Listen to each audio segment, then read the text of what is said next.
Makau memiliki sejarah panjang dan kompleks, dipengaruhi oleh budaya Tiongkok dan Portugis.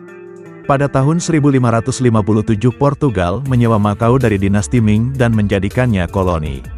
Portugal memerintah Makau selama lebih dari 400 tahun dan pengaruhnya masih terlihat dalam arsitektur, bahasa dan masakan kota ini.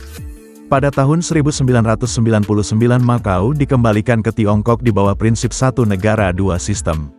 Budaya Makau adalah perpaduan unik antara budaya Tiongkok dan Portugis. Hal ini terlihat dalam bahasa, makanan, arsitektur dan festival kota ini, dan bahasa resmi Makau adalah Tiongkok dan Portugis. Berikut adalah fakta menarik Makau.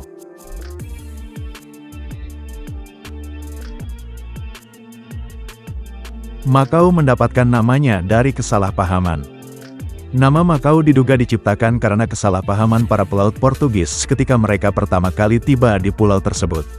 Mereka menanyakan nama tanah tersebut kepada penduduk setempat, namun penduduk setempat salah paham dan menjawab dengan Amagau, mengira bahwa orang Portugis menanyakan nama candi setempat yang disebut Ama.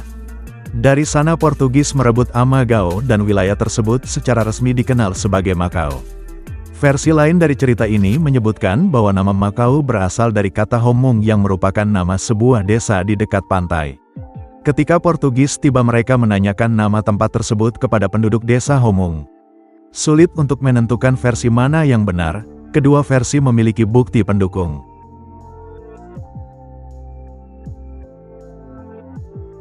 Ini adalah wilayah terkaya kedua di dunia. Bisa dibilang Makau sendiri telah muncul sebagai pemenang terbesar dari kotanya yang didominasi kasino. Menurut Dana Moneter Internasional pada Oktober tahun 2017 Makau adalah negara atau wilayah terkaya kedua di dunia. PDB per kapitanya adalah 114.000 US dollar. Selain itu Makau tidak memiliki utang publik dan memiliki cadangan fiskal sebesar 55 miliar dolar pada akhir tahun 2016. Selain perjudian Makau juga memiliki sektor pariwisata yang berkembang pesat. Kota ini menawarkan berbagai atraksi wisata menarik seperti kuil-kuil kuno, situs bersejarah, dan taman hiburan. Meskipun Makau tergolong wilayah yang kecil, ekonominya sangat kuat dan berkembang pesat. Hal ini menjadikan Makau sebagai salah satu wilayah terkaya di dunia.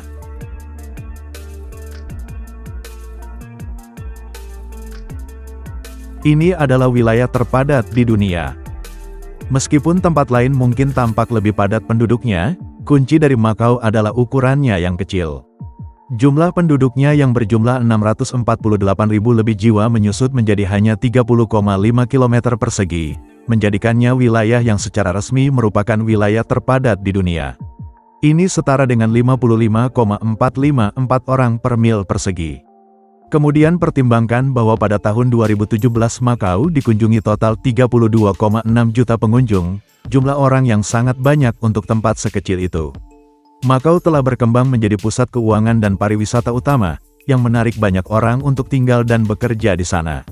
Makau adalah kota yang hidup dan ramai dengan banyak hal yang ditawarkan kepada penduduknya. Ekonomi Makau didorong oleh populasi yang besar dan beragam.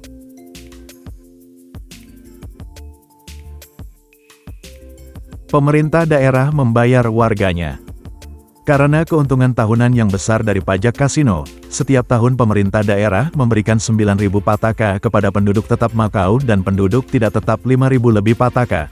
Jumlah ini tidak berubah sejak tahun 2014. Pendapatan utama pemerintah Makau berasal dari pajak kasino, pariwisata, dan perdagangan. Pemerintah Makau menggunakan pendapatan ini untuk membiayai berbagai program dan layanan publik seperti pendidikan, kesehatan dan infrastruktur. Contohnya, program Allowance for Elderly Residents memberikan tunjangan bulanan kepada lansia yang memenuhi syarat. Ada juga program beasiswa dan subsidi untuk pendidikan dan perawatan kesehatan. Pendapatan warga negara Makau berasal dari gaji, pensiun, investasi dan sumber lainnya. Pemerintah Makau tidak secara langsung mentransfer uang kepada mereka secara rutin.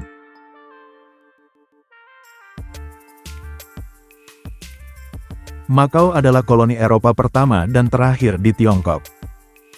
Makau adalah koloni Eropa terakhir di Tiongkok. Kota ini disewakan kepada Portugal pada tahun 1557 sebagai pos perdagangan dan secara resmi menjadi wilayah Portugis pada tahun 1887. Makau akhirnya diserahkan kembali ke kedaulatan Tiongkok pada tahun 1999. Saat ini warisan 450 tahun yang ditinggalkan Portugis di Makau tetap hidup di timurnya yang berbeda. Selain itu, bahasa Portugis tetap menjadi bahasa resmi.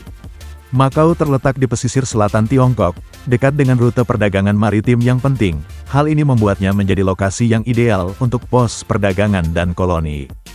Dinasti Ming dan Qing mengalami periode kemunduran pada masa pemerintahan Portugis di Makau.